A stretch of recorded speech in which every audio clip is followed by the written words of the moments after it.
नमस्कार, मैं रवीश कुमार। क्या आप उस इमारत में खड़े रह सकते हैं जिसके बारे में पता हो कि दुश्मन बम गिराएगा ही? आपकी पहली प्रतिक्रिया यही होगी कि भाग जाना चाहिए। आपने कई बार देखा होगा कि इसराइल में जब सायरन बजता है तो लोग घरों से निकलकर बाहर आ जाते हैं या घरों के नीचे बने बंकर में चले जाते हैं।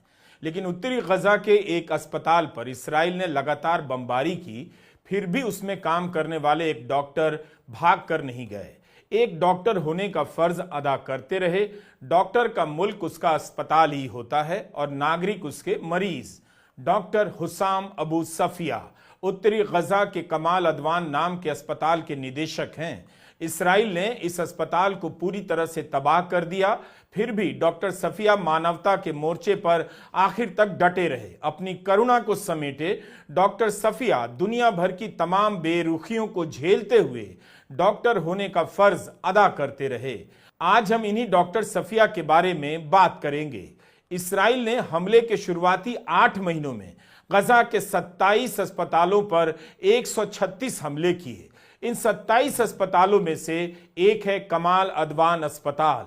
किसी को पता नहीं इसके आखिरी बचे डॉक्टर सफिया इस वक्त कहां हैं। यह तस्वीर 28 दिसंबर की है। सफेद कोट में आप जिस शख्स को देख रहे हैं वही है डॉक्टर हुसाम अबू सफिया।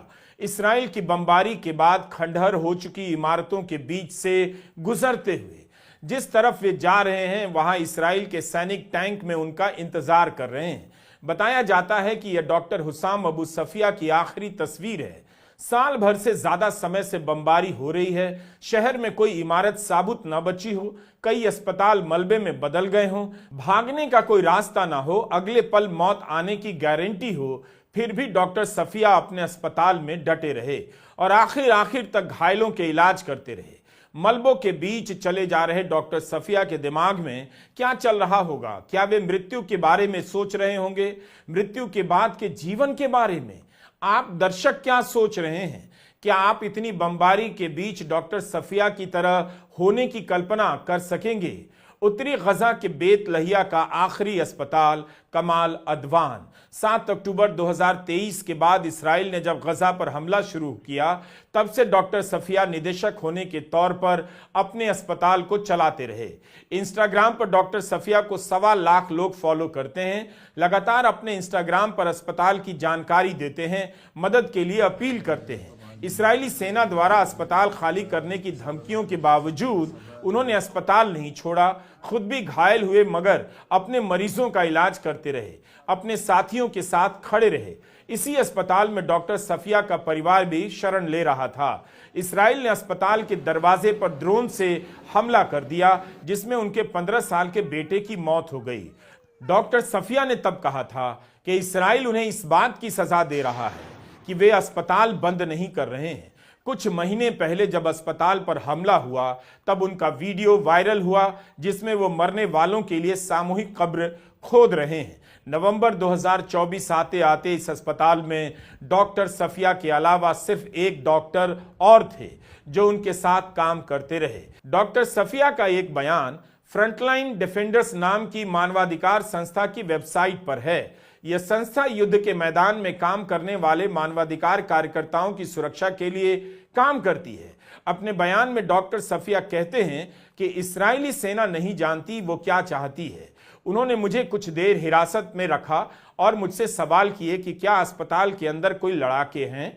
उन्होंने मांग की कि मैं अस्पताल खाली कर दूं, मगर मैंने मना कर दिया और आश्वासन दिलाया कि अंदर सिर्फ मरीज हैं। इसके बाद भी अस्पताल के स्टाफ के 57 लोग गिरफ्तार कर लिए गए। मैंने अपने अस्पताल को छोड़ने और अपने मरीजों की बलि देने से मना कर दिया, इसलिए सेना ने मुझे सजा देने के लिए मेरे बेटे को मार डाला। मैंने अस्पताल के दरवाजे पर उसकी मौत देखी। मेरे लिए यह बहुत बड़ा सदमा था। मैंने उसके लिए अस्पताल की एक दीवार के पास कब्र बनाई ताकि वो मेरे पास रहे। आप डॉक्टर में भगवान देखते हैं, लेकिन डॉक्टर सफिया ने आप में यानी दुनिया भर के नागरिकों में क्या देखा होगा? दुनिया भर के हुक्मरानों में क्या देखा होगा जो आज इसराइल के साथ खड़े हैं? क्या उन्हें भी भगवान नजर आया होगा? WHO और उससे जुड़े लोगों के ट्विटर हैंडल पर इस अस्पताल के बारे में बहुत कुछ जानने को मिल जाएगा। आप देख सकते हैं कि मार्च से लेकर दिसंबर तक इस अस्पताल पर किस तरह लगातार हमले हुए और यह ध्वस्त होता चला गया। दिसंबर 2023 में हमला होता है। उसके 6 महीने बाद 4 मार्च 2024 को WHO के निदेशक डॉक्टर टेड्रोस ने कमाल अदवान और अल अब्दा अस्पताल के बारे में तस्वीरों के साथ ट्वीट किया। WHO की टीम पहली बार इन अस्पतालों का हाल जान पाई। कमाल अदवान के बारे में डॉक्टर टेड्रोस मार्च में लिख रहे हैं, बच्चों के इस एकमात्र अस्पताल में मरीजों की भारी भीड़ है। खाने की कमी से 10 बच्चे मर गए हैं। यह हालत मार्च में थी। इसके बाद अगले 9 महीने के दौरान हमले होते रहते हैं और उस बीच डॉक्टर सफिया काम करते रहते हैं। 21 मई को हमला होता है, जिसके बाद अस्पताल में काम बंद हो जाता है। 25 अक्टूबर की सुबह यहां बड़ा हमला हुआ। उस समय भी कई मरीजों का इलाज चल रहा था। 30 अक्टूबर 2024 को डॉक्टर टेड्रोस ने लिखा, अस्पताल में बच्चों का सिर्फ एक डॉक्टर है और एक हड्डियों का। यहां स्टाफ बेहद कम है। 1 महीने बाद 21 नवंबर की रात ड्रोन हमले में कमाल अदवान का जनरेटर क्षतिग्रस्त हो गया, जिससे ऑक्सीजन की सप्लाई रुक गई। हमले के कारण स्टाफ उसे ठीक नहीं कर पाया। पानी का टैंक भी बर्बाद हो गया।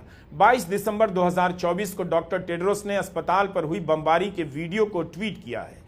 इसमें डॉक्टर सफिया भी अपनी बात कर रहे हैं और बता रहे हैं कि वे 85 मरीजों में से सिर्फ 10 को दूसरे अस्पताल भेज पाए क्योंकि पर्याप्त एम्बुलेंस नहीं है। इनके अलावा बड़ी संख्या में मरीजों को सर्जरी की भी जरूरत थी।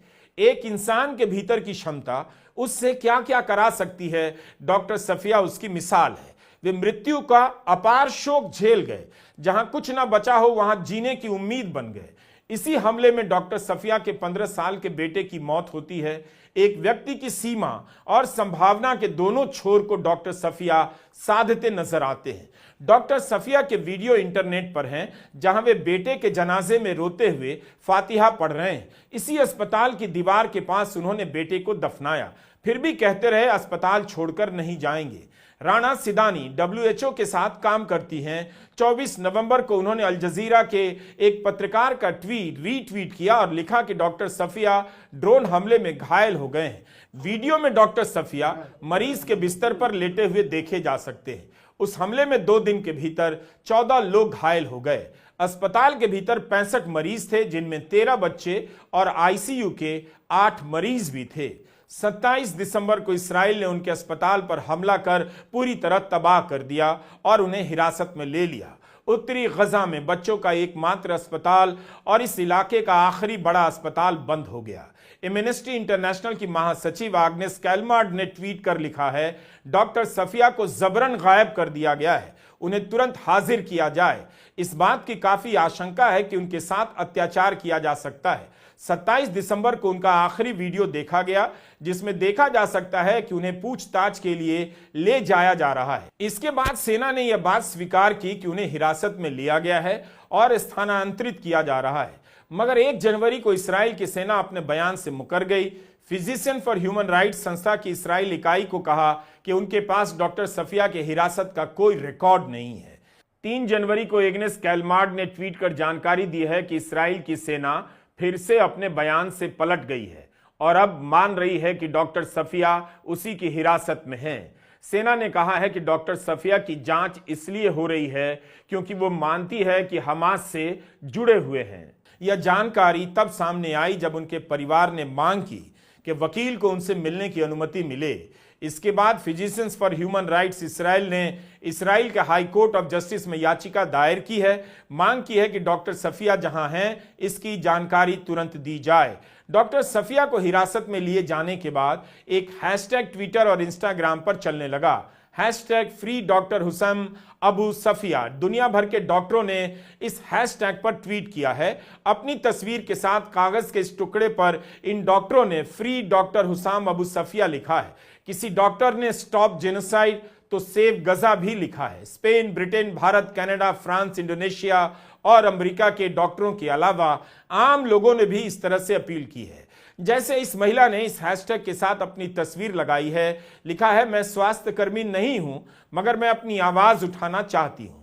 हम इस तरह से मानवता को शर्मसार नहीं होने दे सकते। गजा के इस डॉक्टर के लिए जब दुनिया भर के डॉक्टर आवाज उठा रहे हैं, तब ग्लोबल लीडर कहां हैं? अक्टूबर महीने में अमेरिका के 99 डॉक्टर, सर्जन, नर्स, हेल्थ वर्करों ने मिलकर अपने राष्ट्रपति बाइडेन